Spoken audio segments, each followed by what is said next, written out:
Oke, sebelumnya Assalamualaikum warahmatullahi wabarakatuh. Perkenalkan, nama saya Arta Wisananta dengan NIM 122499035. Di sini saya ingin menjelaskan sedikit tentang progres pertemuan ketiga saya, yaitu tentang pendaftaran dari Haki. Mungkin saya jelaskan sedikit ya sebelum masuk ke isi dokumennya. Pertama kita harus paham dulu bahwa semua surat dan materi ini berasal dari Direktorat Jenderal Pajak atau biasa disingkat itu DJP. Nah, yaitu lembaga di bawah Kementerian Keuangan Republik Indonesia yang bertugas mengatur dan mengelola administrasi perpajakan yang ada di Indonesia.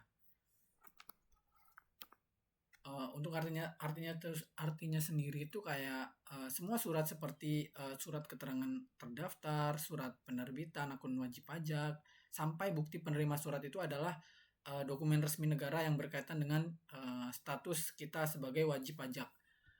Untuk tujuannya sendiri yaitu supaya setiap warga negara yang sudah memenuhi syarat bisa menjalankan hak dan kewajiban perpajakan secara sah, tertib, dan terdata dalam sistem nasional. Ini yang untuk saya coba daftarkan ya menggunakan Kortek. Saya di sini sudah mengisi semua dari 7 yang ada di sini. Yang pertama itu ada identitas wajib pajak, saya sudah isi semua.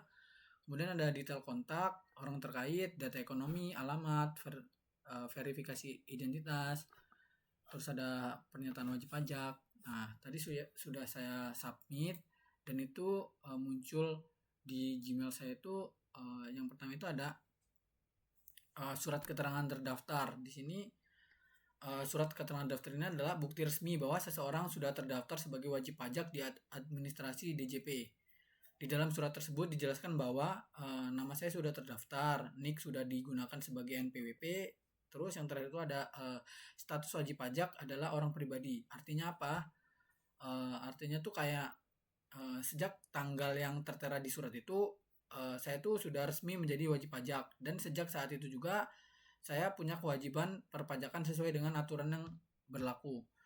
Untuk tujuan SKT ini sendiri atau surat keterangan terdaftar ini, yang pertama itu ada sebagai bukti ilegal bahwa saya ini sudah punya untuk NPWP-nya. Kemudian bisa dipakai untuk keperluan administrasi, kerja atau usaha.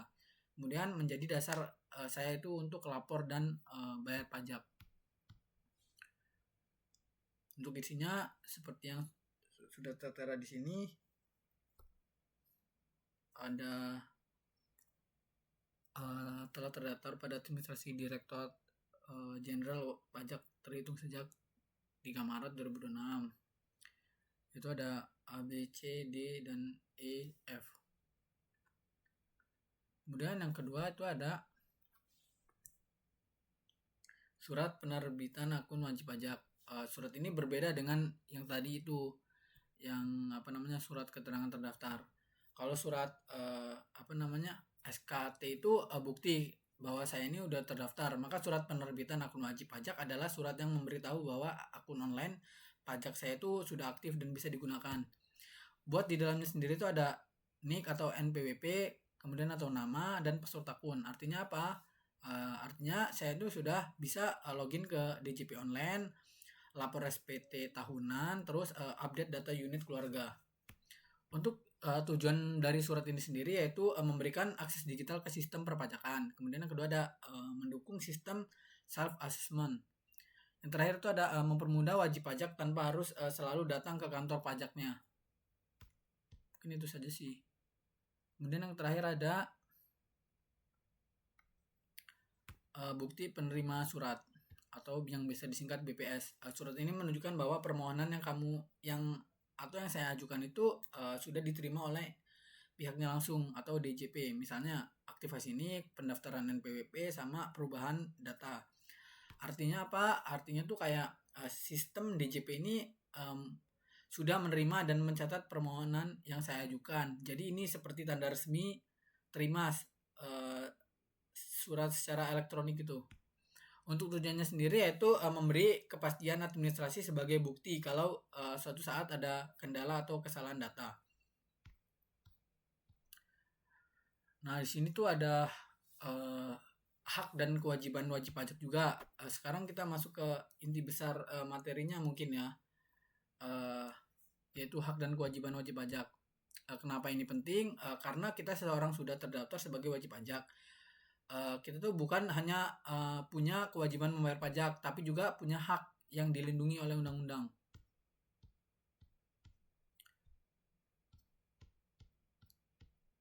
Kewajiban wajib pajak sendiri itu dalam sistem pajak Indonesia berlaku sistem self assessment, artinya negara memberi kepercayaan kepada wajib pajak untuk mendaftarkan diri, menghitung sendiri pajaknya, membayar sendiri pajaknya, terus sama melaporkan sendiri gitu.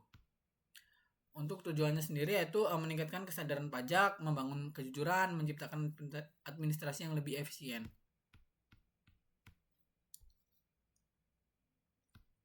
Mungkin itu saja yang bisa saya jelaskan untuk progres mingguan dari non teknikal, yaitu tentang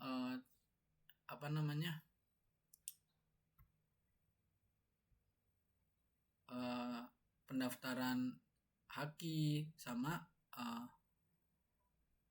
bukti surat penerimaan surat sama surat penerbitan akuntansi pajak. Mungkin segitu saja video kali ini saya akhiri. Wassalamualaikum warahmatullahi wabarakatuh. Mohon maaf bila ada salah kata atau bahasa yang kurang untuk dimengerti.